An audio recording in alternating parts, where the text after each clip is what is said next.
Pessoal, continuando, como a nossa aula de hoje foi curtinha, eu já vou adiantar a aula 3, tá? Então, aqui na aula 3, a gente vai falar um pouquinho de interações medicamentosas.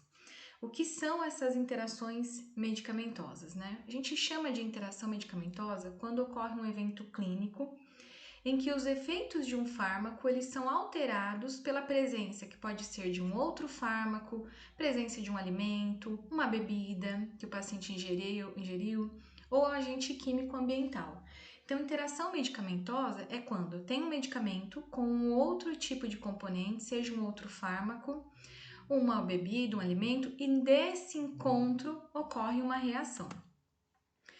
As drogas, elas podem sofrer interações com os alimentos ou também com substâncias químicas, tá?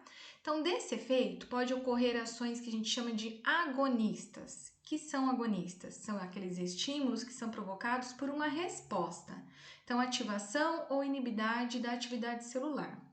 Ou então, pode ocorrer uma ação antagonista, que ocorre bloqueadores dos receptores. Então, vai diminuir as respostas dos neurotransmissores, tá?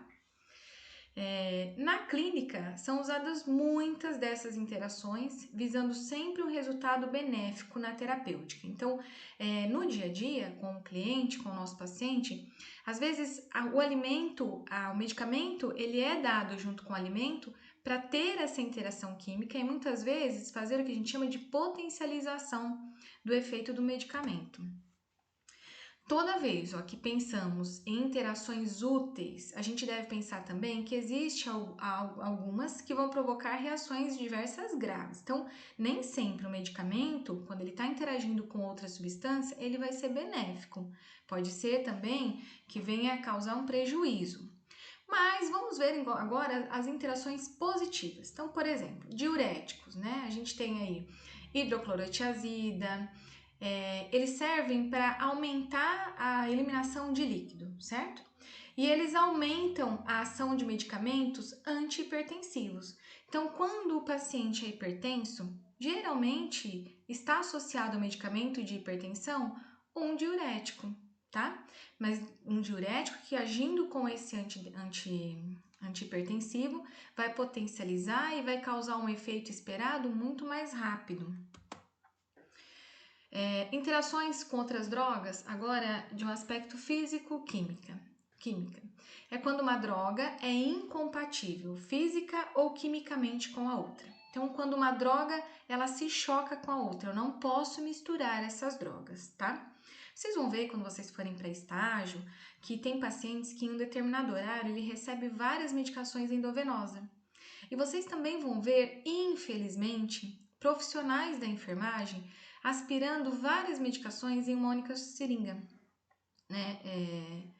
Na verdade, assim, a gente não espera que isso aconteça, né? Mas se porventura vocês verem, vocês já vão ter ciência que esta prática é uma prática errada, porque pode ser que uma das drogas ali aspiradas juntas possa apresentar uma interação medicamentosa, tá?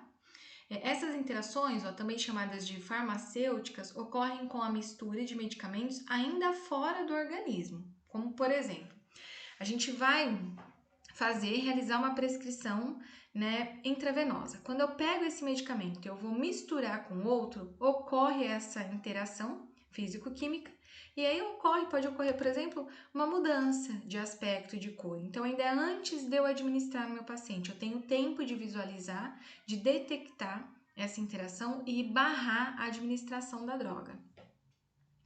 Nos hospitais, é habitual haver listas que mostram as possíveis interações farmacêuticas. Então, é muito comum nos postinhos de enfermagem a gente se deparar com listas onde tem a incompatibilidade de um medicamento com o outro, para a gente saber que a gente não vai poder diluir os dois juntos.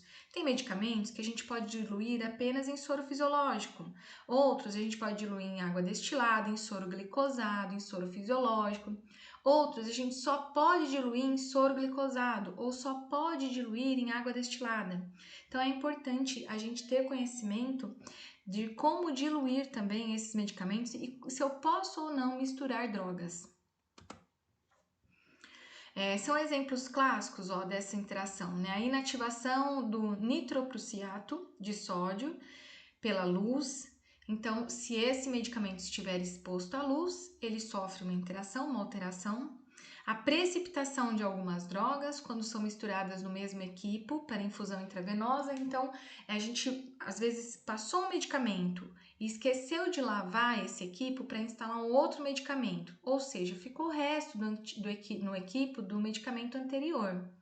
E se eu passar logo em seguida um novo medicamento, pode ser que ocorra a precipitação, ou seja, o encontro dessas duas medicações reagem de uma forma negativa. Então, pode ficar turvo, né? Pode ficar denso, tá? Aqui a gente trouxe como exemplo o caso da cefalotina sódica, que não pode ser administrada junto com o soro Ringer lactato, né? Alcloreto ou gluconato de cálcio. Então, a cefalotina sódica, a gente já sabe que a gente não vai poder misturar com essas outras substâncias, tá? Porque senão vai precipitar, vai dar uma mudança no seu aspecto.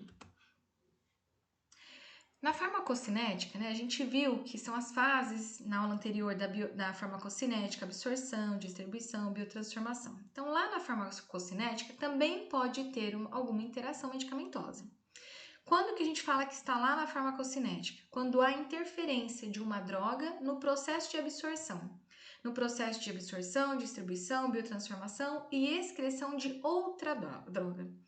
Então, tem drogas que, às vezes, administradas ao mesmo tempo, uma impede que a outra seja absorvida de uma forma adequada e esperada.